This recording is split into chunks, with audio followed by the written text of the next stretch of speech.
Assalamualaikum warahmatullahi wabarakatuh. Perkenalkan, nama saya Siti Nuritan. Saya berasal dari SMP Negeri 1 Susoh, calon guru penggerak pendidikan guru penggerak angkatan 11. Kali ini saya akan mewawancarai Bapak Kepala Sekolah SMP Negeri 1 Susoh dalam pengambilan keputusan berbasis nilai-nilai kebajikan universal sebagai pemimpin.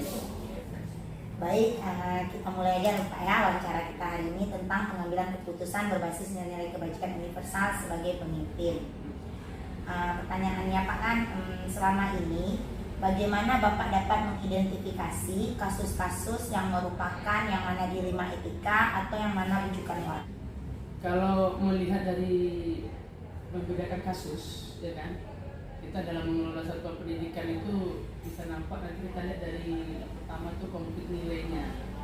Dimana kita bilang konflik nilai itu, disitulah kita lihat nanti ada permasalahan itu yang terjadi itu yang bisa mengakibatkan nanti keputusan kita itu bisa merugikan orang, ya kan, dan keputusan kita juga satu sisi juga bisa menjadi satu keuntungan bagi satu sekolah demi keamanan dan kenyamanan di suatu pendidikan.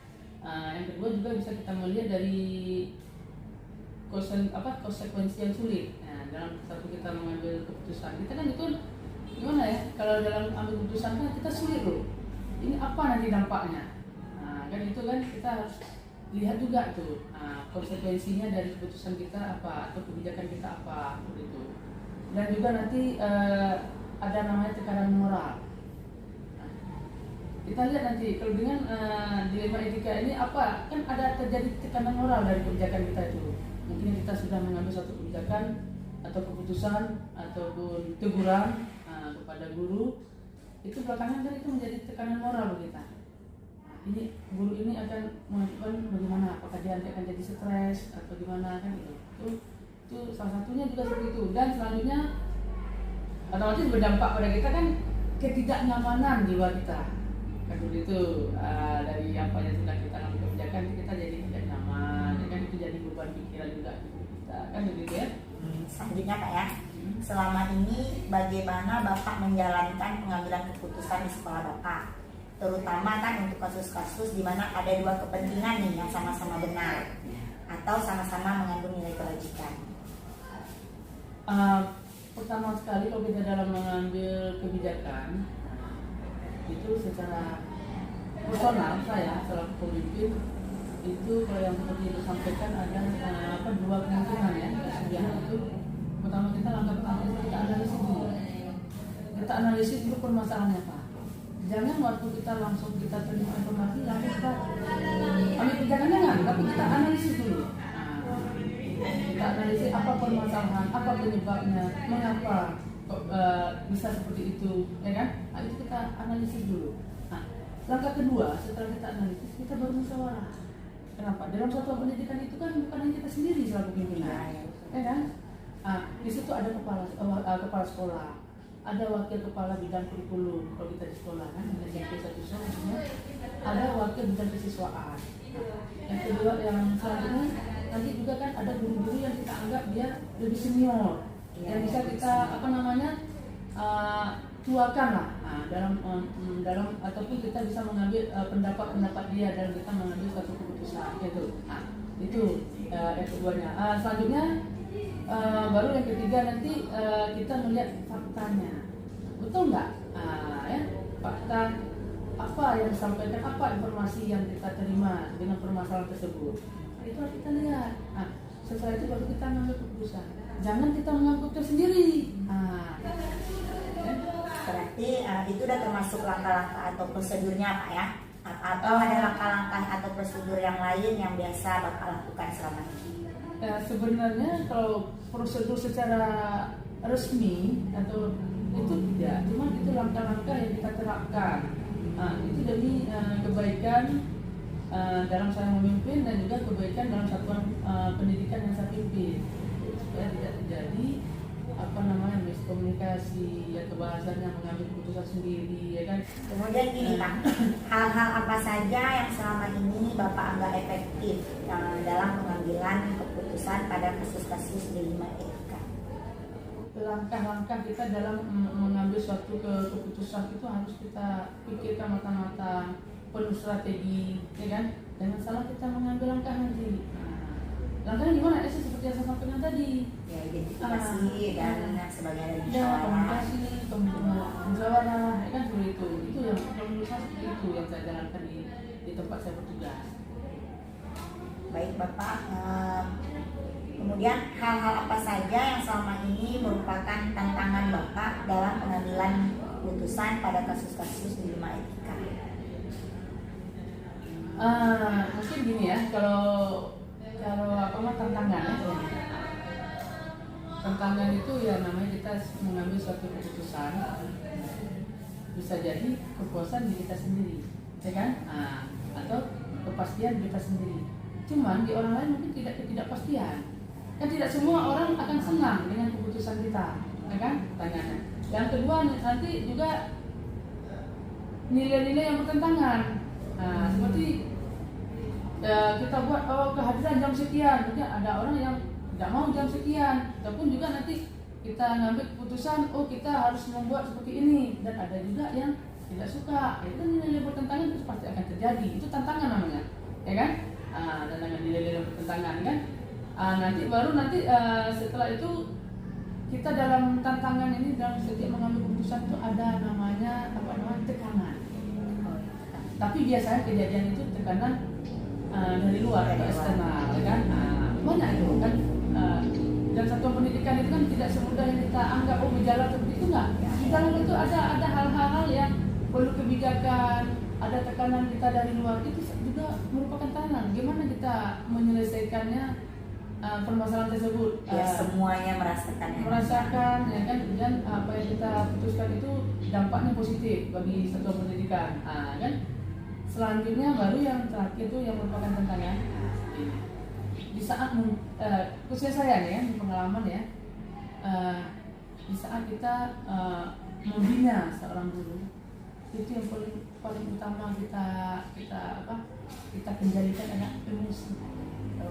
Selanjutnya Pak, apakah Bapak memiliki sebuah jadwal tertentu dalam sebuah penyelesaian kasus dilema etika, atau langsung menyelesaikan di tempat, atau memiliki suatu jadwal untuk menyelesaikannya, bentuk atau prosedur seperti apa yang biasa dijalankan? Maksudnya bahasa begini ya, kalau mengenai jadwal atau diselesaikan, itu bahasanya fleksibel. Dalam kita menyelesaikan suatu permasalahan atau kasus, kita harus lihat dulu permasalahannya bagaimana, ya kan? Maka saya bilang tadi fleksibel.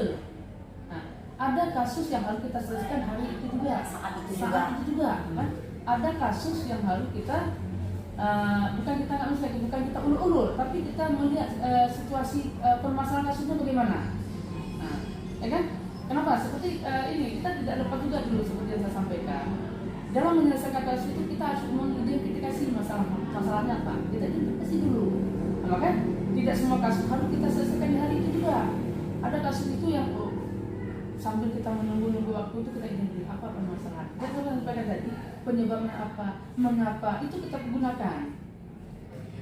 Oke Bapak, kemudian adakah seseorang atau faktor-faktor apa yang selama ini mempermudah atau membantu Bapak dalam pengambilan keputusan dalam kasus-kasus dilema etika?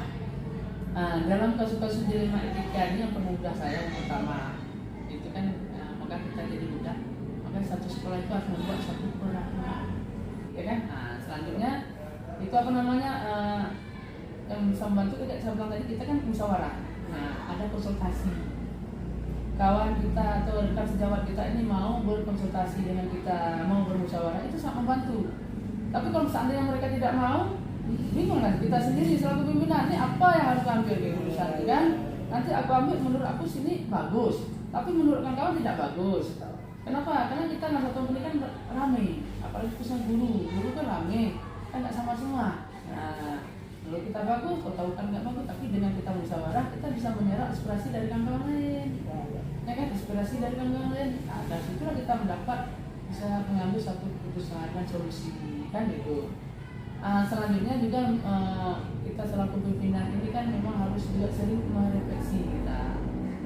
apa sih kekurangan saya, gimana sih saya dalam melakukan memimpin suatu satuan pendidikan, ya kan? Itu refleksi. Dan juga nanti begini,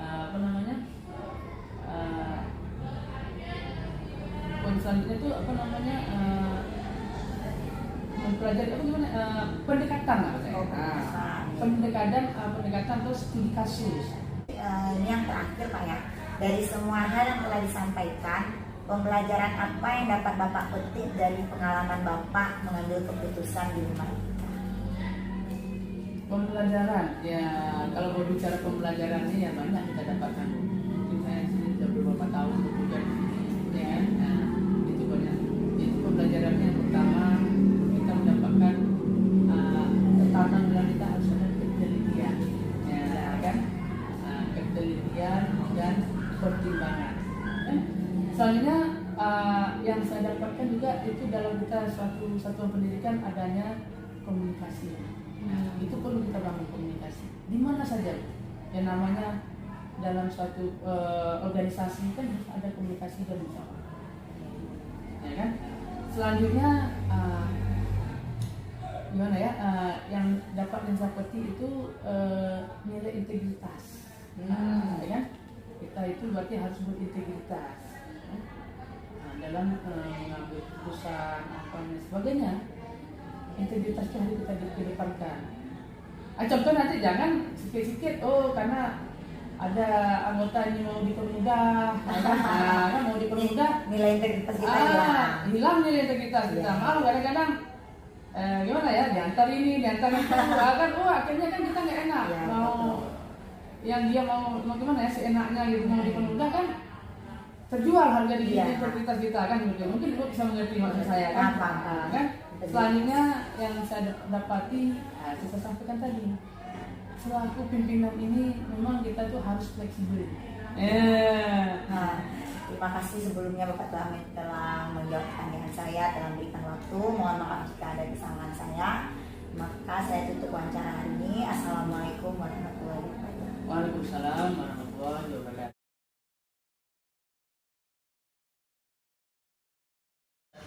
Assalamualaikum Bu. Waalaikumsalam warahmatullahi wabarakatuh. Terima kasih sebelumnya Bu ya sudah menyempatkan waktu untuk menjawab beberapa pertanyaan dari saya. Bagaimana kabarnya hari ini Bu? Demikian sehat, walaupun disibukkan dengan beberapa aktivitas, yang semangat dari anak-anak, semangat dari guru itu mungkin menjadi power untuk kita yang semangat menjawab kemungkinan Bu ya. Oke Bu ya, ini ada beberapa pertanyaan dari saya. Untuk mengingat waktu kita akan bagi dua ya. Selama ini bagaimana Ibu dapat mengidentifikasi kasus-kasus yang merupakan dilema etika atau rujukan moral? Kalau misalnya setiap sekolah ya, dimanapun sekolah itu tentu ada namanya beberapa kasus, baik itu dilema etika maupun rujukan moral. Nah, di sini kita ketahui dulu dilema etika itu seperti apa dan rujukan moral itu seperti apa. Terkadang kita mengetahui kalau ada masalah itu, yang masalah itu benar salah. Nah, ketika benar salah itu kita harus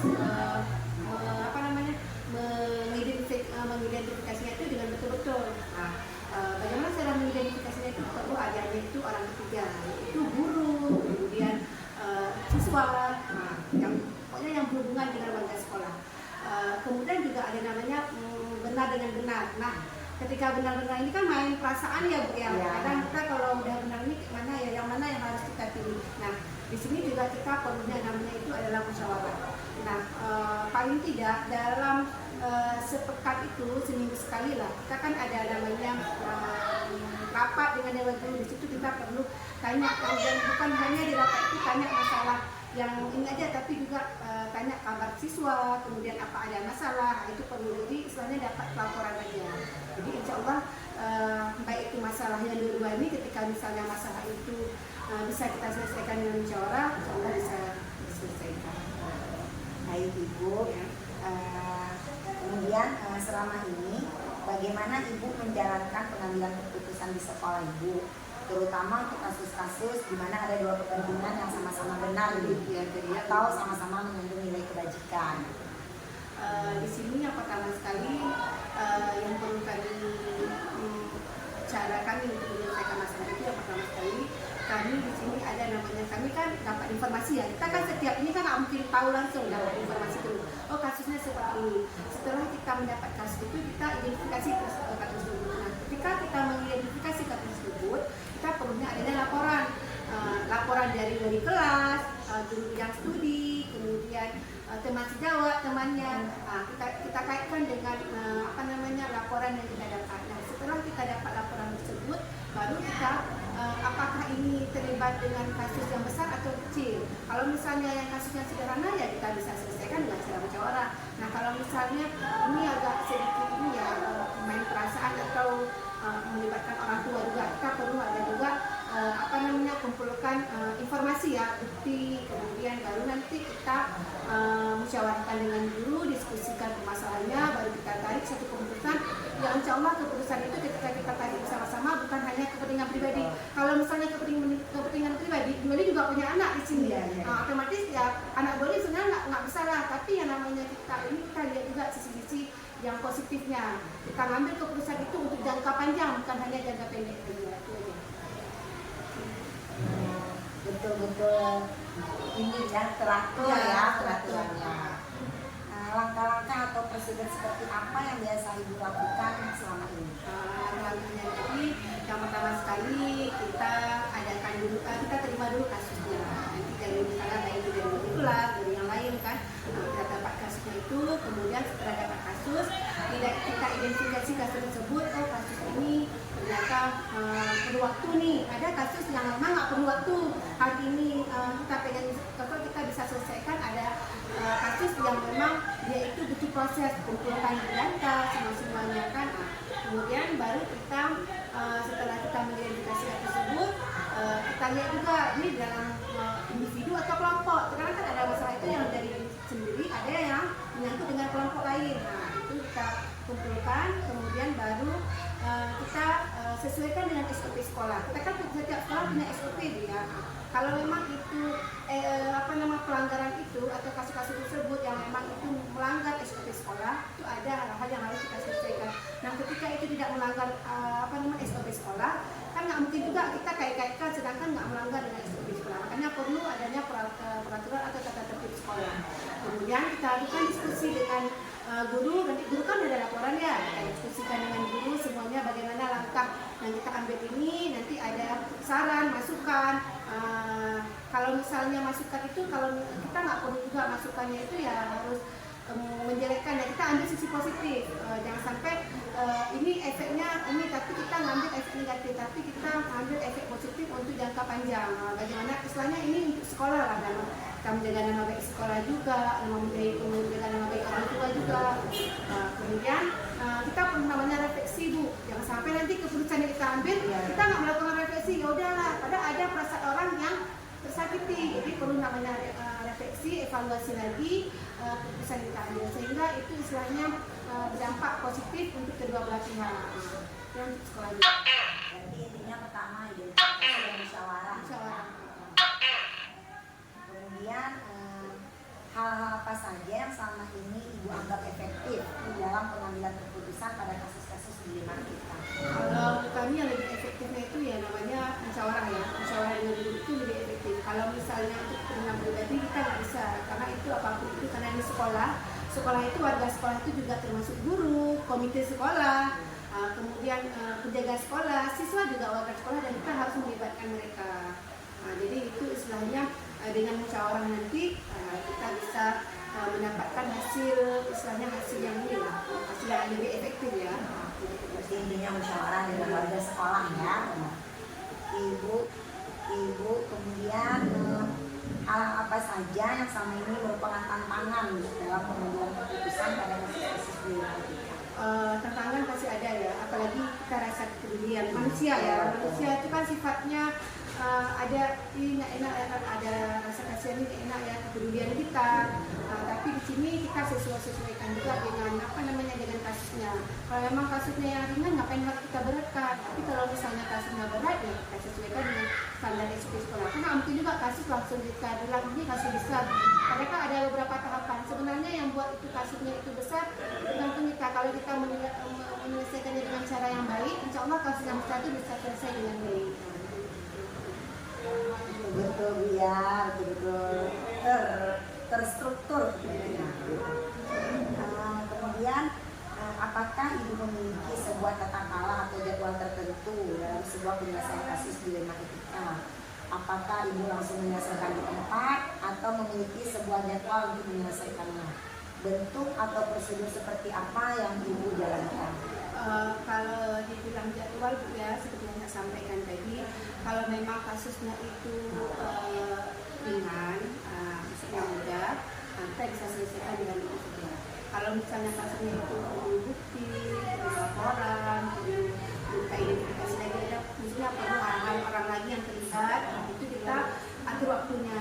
Seperti misalnya kalau misalnya kita ada permasalahan dengan wali siswa, kan mungkin kita selesaikan, kita juga perlu selesai silaturahmi dengan orang tua tersebut. Karena kasus tersebut kan kita nggak bisa juga bilang bisa kita maksudnya kita nggak bisa juga bilang bisa selesai di hari itu. Tapi kita lihat juga rentang waktunya. Kalau misalnya kasusnya mudah, saya rasa ngapain harus dipersulit ya. Kalau memangnya kasusnya mudah bisa diselesaikan terus. Berarti tergantung kasus Iya, ya, bisa ditentukan. Iya. Oke, kemudian adakah seseorang atau faktor-faktor apa yang selama ini mempermudah atau membantu Ibu dalam pengambilan keputusan dalam kasus-kasus dilema etika? Alhamdulillah ya, untuk di sekolah yang saya pimpin ini saya sangat bersyukur punya birawan guru yang sangat yang sangat peka terhadap permasalahan yang ada di sekolah. Kemudian komite sekolah yang selalu tanya bagaimana kondisi sekolah. Dan juga alhamdulillah karena kami di bawah Yayasan Al-Mujadid, itu di bawah yayasan juga tanya, malahan dalam 1 bulan itu mereka akan mengevaluasi, tanya perkembangan kasus-kasus apa yang terjadi di sekolah. Jadi istilahnya mereka itu power yang ini ya, berarti ketika mereka bertanya itu berarti ada orang-orang yang mendukung ya untuk kita menyelesaikan masalah, termasuk komite juga. Berarti sangat-sangat membantu ya, Ya, dari yayasan, guru dan komite. Kemudian yang terakhir nih Bu, dari semua hal yang telah disampaikan, pembelajaran apa yang dapat Ibu petik dari pengalaman Ibu mengambil keputusan dilema etika? Pengalaman saya ketika saya mengambil keputusan itu intinya di sini Bu, musyawarah, diskusi. Karena dengan kita musyawarah itu istilahnya masalah yang sulit itu jadi mudah. Karena kita perlu istilahnya mendengar masukan-masukan dari guru. Terkadang kita menganggap ini saya lebih tua daripada guru, saya yang benar. Padahal mereka ada hal yang saran atau masukan mereka yang bisa memberikan motivasi untuk sekolah. Jadi saya rasa diskusi, musyawarah itu sangat perlu dalam mengambil keputusan. Alhamdulillah Ibu, semua pertanyaan saya sudah saya tanyakan. Terima kasih lagi Bu ya, saya ucapkan memberikan waktu dan kesempatan kepada saya untuk wawancara Ibu. Mohon maaf jika ada kata-kata saya yang salah. Saya akhiri Bu ya. Assalamualaikum warahmatullahi wabarakatuh. Waalaikumsalam warahmatullahi wabarakatuh.